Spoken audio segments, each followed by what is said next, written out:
Hi there, and welcome to our incredible webinar today with commercial real estate on thriving in a changing market.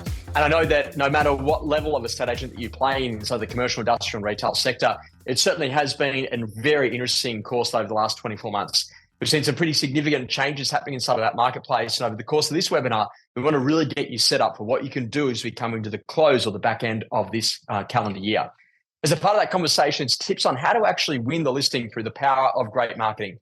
And I want you to think a little bit about this. Let's assume right now that I dropped you into a shopping center and you had to go to one of these stores, whether or not it be Nike or Converse or Adidas or Lululemon, or maybe you had to go to like Reebok, or maybe in a position you had to go to Hoka or On Running. I bet you that if I dropped you into that shopping center, you'd already make a decision about which brand you would actually go to. And you might, for example, all of a sudden go directly towards Nike because you're pulled by the aspiration of Michael Jordan. Or you may well be in a position and say, you know what, Josh, I really like the tights and the flexibility. And so that's why I'm going to go to somewhere like Lululemon. And there is no difference towards that and being a great commercial real estate agent, because at the end of the day, consumers have already made their decision about which brand that they're going to be going with if they're going to be doing a commercial real estate transaction. And your job is to think very differently about how you actually go to brand, package, and market yourself so that you are desirable inside of your marketplace. One of the great things I always learn is that you can't stop the waves, but you can learn to surf. And every single set of market conditions gives you a different level of people that need to do property transactions. And what is important to realize is that ultimately, right now, we live in a very different environment with the cost of capital significantly increasing over the course of the last 12 to 14 months. And so naturally, there are a number of people that no longer wish to do anything with their current asset because they're very happy with their current return. There are others, though, that actually have servicing costs associated with that asset base that are now in a position of wondering why they actually own that particular asset. And now's maybe the time to actually retail it and take it back to market. Your job in being a great commercial real estate agent is to identify who are the people right now that foundationally need to do a transaction because something's actually happening in their particular world. And it's a really important part around what it is that we do, because it's about getting you really clear about how you go to perform at your absolute best. Now, what we realize is that in the modern world, the customer experience actually equals brand, and brand therefore equals our pricing power. So let's say, for example, that you go out to a cafe or a restaurant and you walk in there and I say, sir or madam, I take your jacket? Sure. And then, by the way, they take you to the table. Would you like some still or some sparkling water? I'd like the sparkling water, thanks. So would you like the Antipodes from New Zealand or the San Pellegrino from Italy? Now, all of a sudden, when you get a choice of sparkling water, that's gone to like a minimum of $150 a head. Now, why this is such an important conversation is that no matter who you are, the most important thing is about your speed of response, the quality of your IMs, but also too what you're actually doing in terms of working with all of those customers that are sitting inside of your database. And there is no doubt whatsoever that the best thing that you can be doing is actually getting back on the phone and speaking to as many people as possible. Now, we have realized that we operate in what we got to call a results-based industry. And from that point of view, if you're $1 million commercial agent and you're in a position that your hourly rate is effectively $909 per hour, we take that million, we divide it by 44 work weeks, we then divide that by 25 hours. That effectively means that $909 in actual retail hours are being in front of customers. And the rest of our time is in our market expertise, in bringing together our IMs, in continuing to do the administration, all of the other things that need to go on in order to be able to go and bring a sales or leasing file together. And at the end of the day, the way that you position an asset determines what other assets perceive about you and your agency. So let's say, for example, we go and have a quick look at most of the commercial boards. One of the key things you'll notice is that not many of them actually have a QR code on them. And that's a really big advantage, that ultimately there's a QR code that then leads directly to that listing, either on your own website or on the commercial real estate website. You're now in a position the consumer can see more about that particular property you've got available. And this is what you've got to start to think about, is learning how to position in very different ways. Now, what I say to people is, say, hey, have you ever gone to buy like a T-shirt online, and then everywhere you go, that T-shirt seems to follow you? Well, we actually got to call that T-shirt tech, and we do exactly the same with your property listing. And that's that whole idea that when we're on commercial real estate, what are we doing to actually make sure that then those particular ads are also then seen again across that entire Google display network? And again, how do we then make sure that what we're doing inside of print with print bundles actually allows us to get exposure to those 9 print audiences to actually make sure that we're maximizing the number of eyeballs that can actually see that asset? And in an environment where there are potentially less people that are in a position or willing to do a transaction, it's absolutely really important that we maximize every single opportunity to be able to go and take that property to market. And what I'm saying to people is that, hey, just think about the psychology of selling. That when you're working with great people, think about the dialogue that you use. So when I'm talking to an owner, I just wanted to say this to you, you can spend up to $50,000 marketing your asset. But at the end of the day, you don't have to do that. Here's our campaign at 20, here's our campaign at 15, and here's our campaign at 10. When all of a sudden they hear 50,000, it makes the 20, 15, and the 10 sound much cheaper. And naturally, we could rule out the one at 50. We'd probably rule out the one at 10. So it probably means we're either going for the $20,000 or the $15,000 campaign. Which one would you prefer? And if we put the words most popular above the $15,000 one, then people are most likely to go with that. And that's a really important conversation around influence, is that ultimately, if you don't ask, then you don't get. So this comes back down to a lot to your confidence in what you're doing to be that great commercial real estate agent. And you ultimately need to be everywhere where the customer is. And I say this to people all the time. We're now in a position that we spend 6 to 8 hours per day on our mobile phones. And what are we watching? We're watching videos. So if you don't have a great video about your commercial asset that's available on the commercial real estate website, then how are people actually going to be able to watch that and be able to consume it when they're actually there on their mobile phones? And what you've got to realize is that these consumer trends are not just business to consumer. They are definitely business to business trends, because all of us are living through this new era of what we've got to call the digital age. Now, interesting enough, you've got to think about in the digital perspective, where are these assets actually going to be seen? So that you've got your website, you've got social retargeting with that t-shirt tech, you've got video, think 6 to 8 hours a day on a mobile device. Then you've got this signage with your QR codes to drive digital engagement. And what you're trying to do is to get people to go and have a look at those particular listings. And this is a really important conversation, because if we get the digital bit right, then it changes everything that we've got to do inside of the business. In our materials, what we've got to do is we've got to make sure that we've got phenomenal photos, that we've got great videos, we've got great site plans, and also in addition to that IM with all the details, so then they can go and make the quick decisions. And really our job here is to remove all the barriers to entry so that people can actually get a really good understanding about this particular property and whether or not they wish to pursue it. As a part of that conversation, it's ultimately how to work with buyers and give them reasons to act. And what I want you to think about is that, what are the 1, 2, or 3 reasons why someone should be doing a transaction today? And maybe they want to be doing a transformation of an asset. So, buying it today, and by the time they get it through council and they do the DA and they make that happen and they build the asset and they get an anchor tenant and they do all of those things, that's going to take a 1, 2, 3, 4, 5 year timeline. So if every market creates the market, then what market is this market making? And we tend to think about it that literally if we're into the swing, so we've gone from the peak of market into a declining market or reaching the bottom of market cycle or in a rising market, that each way that we play these quarters is incredibly different. Now, in that downswing, what is really important is that we've got to find the people that actually have to do a transaction. So who are the buyers that actually need to buy? Who are the tenants that are saying, I just don't want to be letting out a property anymore. I want to be in a position that I want to be an owner-occupier, and starting to understand about the goals and the aspirations of the actual client base. And this is really important to get back to what we've got to call the problem, the timeline, and the destination. So when we're doing really good quality qualification with people, I like you to go back in and say, okay, great. What's the problem that they're actually trying to solve? And some of the dialogue to get buyers more active is just to go with why this one and why now. Why this one? We really like the high span nature of the shedding. Why now? Well, we need to do something because our lease is ending in 6 months' time and we'd love to be an owner-occupier.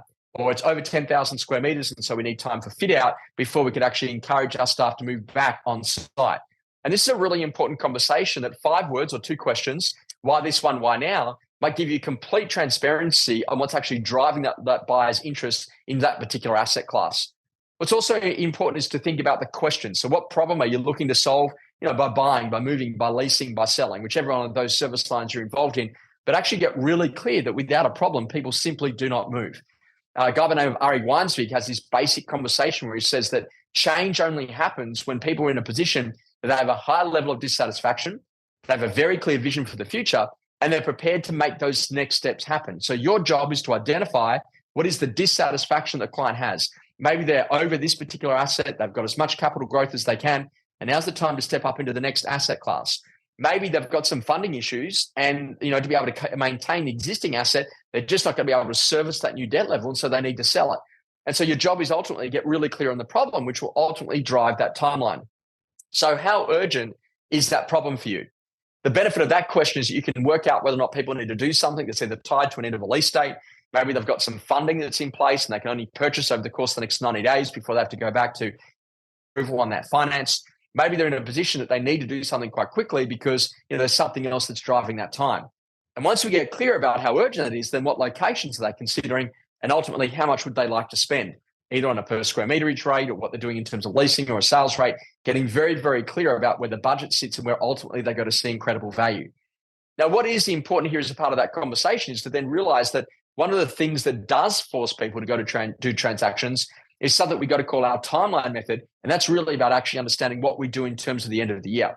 So if someone wanted to do a transaction no later than, say, December 15, they would need to make sure that they're actually bringing that property to market no later than November 15, which effectively means that right now we've got about 5 weeks or so to get that property ready to be able to take it to market, to build out the IM, to do all of the marketing, to get the asset positioned correctly, so that then naturally we can actually go and do a pre-Christmas sale.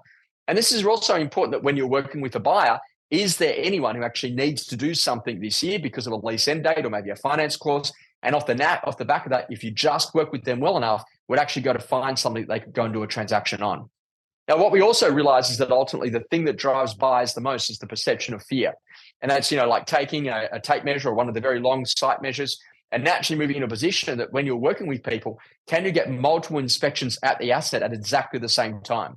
If we've got 1 or 2 or 3 buyers there and someone's measuring something out or having a quick look, or they've got someone else who's coming through for what the office configuration might look like if you're doing office space, maybe the factory warehouse, how they'd actually maneuver things around that particular site plan, what actually starts to happen is that creates the perception of competition and fear that someone else is about to move on this particular asset.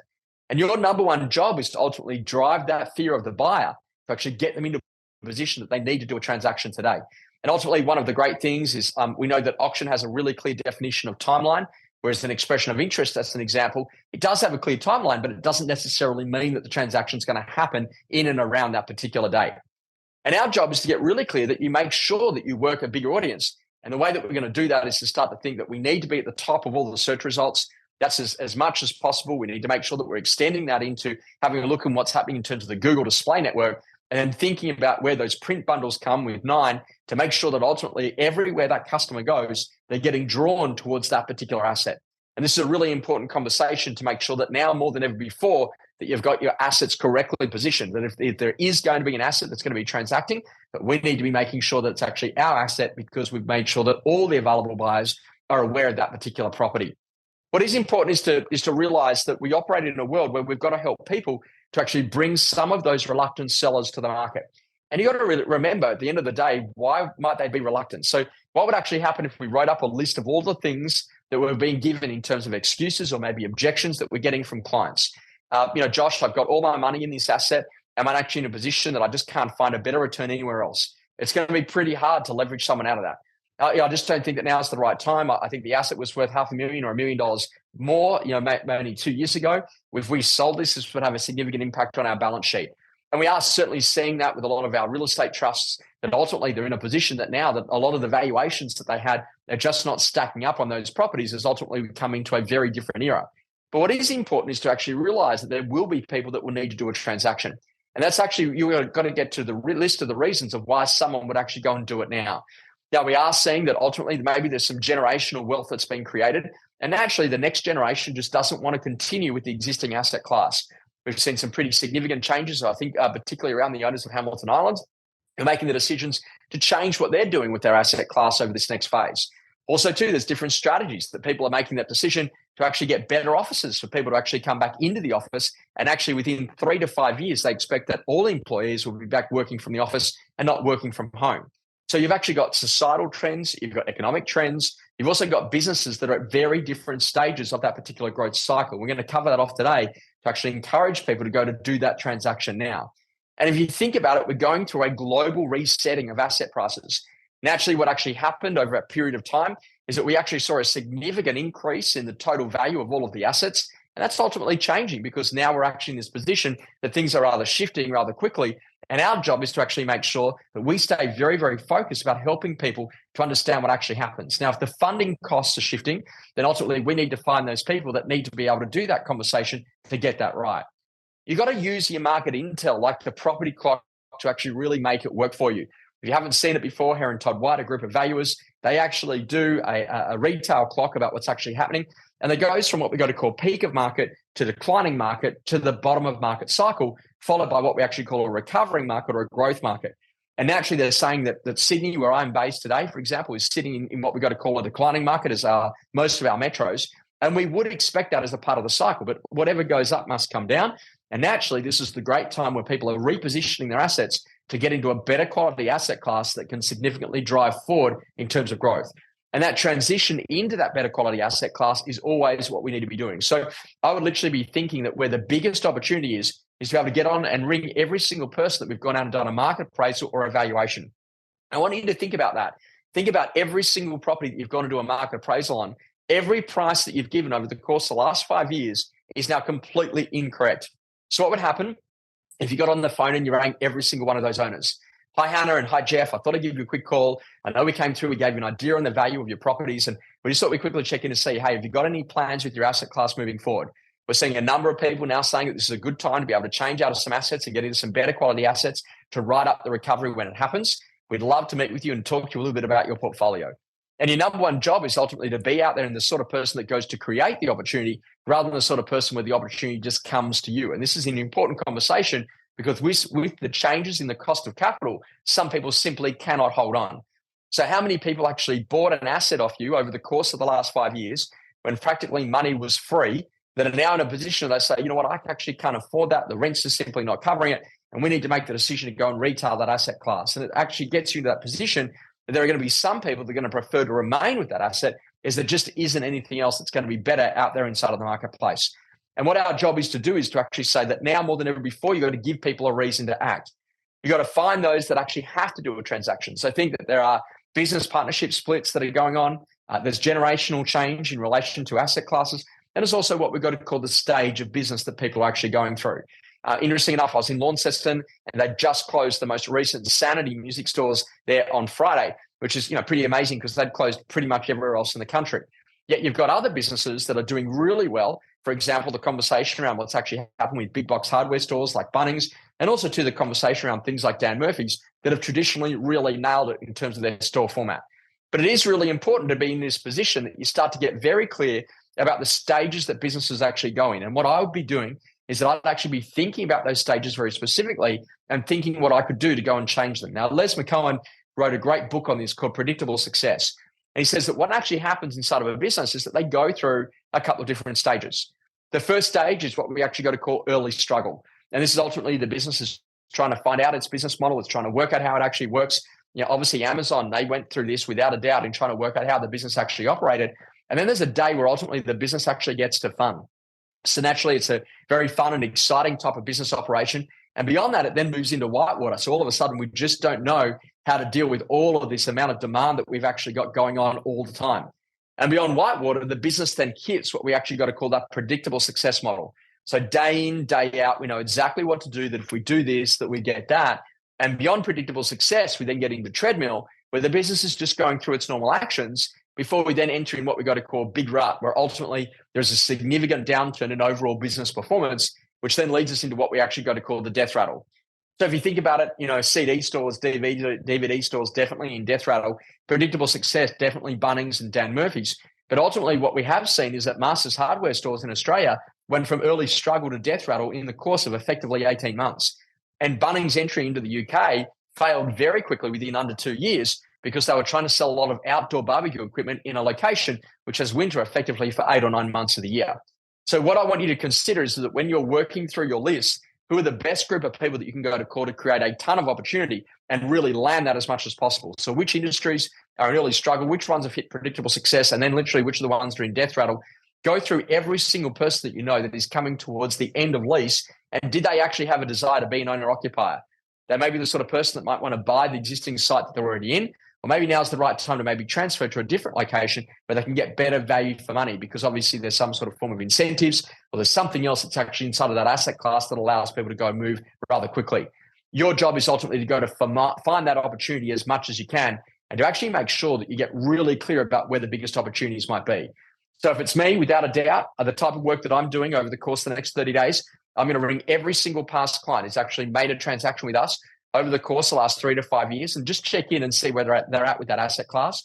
I'm going to call every single person who's actually in a position that we've done a previous market appraisal on their property to give them an idea on what that property might be worth today.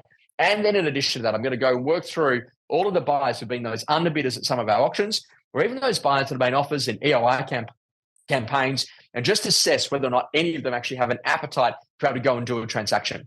If we do those things, it will make a huge difference. And just remember the most important thing, that if you're not on commercial real estate, you're not in the market. And it's really important to make sure that you're in a position, you put it in exactly the location where customers need to see it. It's at the top of all of the search results in our Platinum Extend, but also to making sure that you're getting it inside of any of those publications with our 9 print bundle publications. A really important driver. I really hope that you've enjoyed our webinar. I know that we've got another one coming up into the future, and we look forward to seeing you in our future sessions.